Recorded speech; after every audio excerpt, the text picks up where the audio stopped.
So a couple days have passed in your TerraFirmaCraft world. Maybe you've got a shack, a few tool racks, and a stockpile of wood, but what comes next?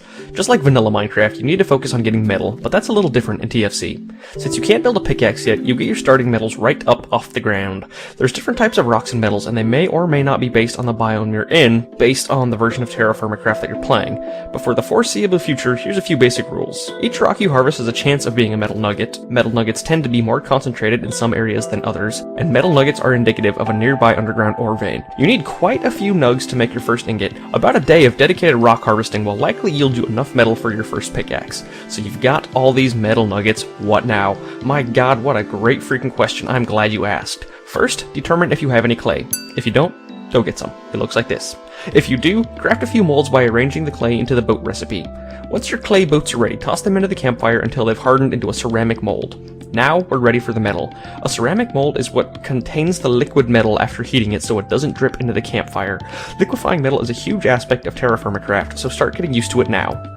Campfires don't cook very hot, so there's certain metals, such as copper, that will never liquefy in them no matter how long you leave them in. But from my own experience, most of the metals you find on the surface will be sphalerite, cassiterite, and bismuthinite, I hope I pronounced those correctly, all of which can be cooked in a campfire.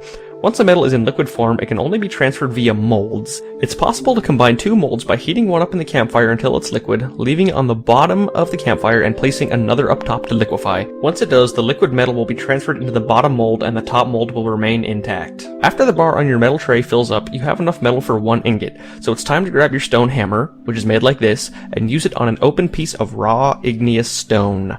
Don't know what that means? Me neither. Just right-click on an exposed rock. If one color of rock doesn't work, try a different color of rock. Once you've found one that works, place your stone hammer into this slot of the anvil. The presence of the hammer is not only required for crafting, but it also designates that rock as the anvil when you walk away. And walking away is important because you're probably not going to do this next part on your first try. Creating an ingot means hammering hot metal into shape. In order to work with the metal, it needs to be just cooler than liquid form. The best way to do this with the starting metals is to just barely liquefy them and then walk to your anvil while they cool down. This only takes a matter of seconds. Wait until the metal is solid again and place it in the top left slot of the anvil menu. From here, you'll see some rules pop up on the right, and the green and red markers on the bottom move around. Ignore the rules for now, let's just talk about the markers.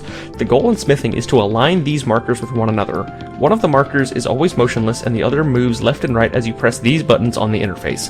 The buttons on the top left move it a little to the left, the buttons on the bottom right move it far to the right, and everything in between, etc. But the markers are only the first requirement for smithing. The other requirement is the rules. These are the conditions that have to be met in order to craft the desired item. With many, if not all ingots, the requirements are simple. The last three actions must be hits. So here's how we craft one. There we go.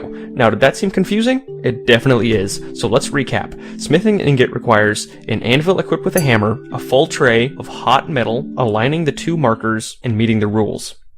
Oh yeah, and did I mention that if you take too long, the metal will cool down and be unworkable? If that happens, you need to throw it back on the fire before you can start over.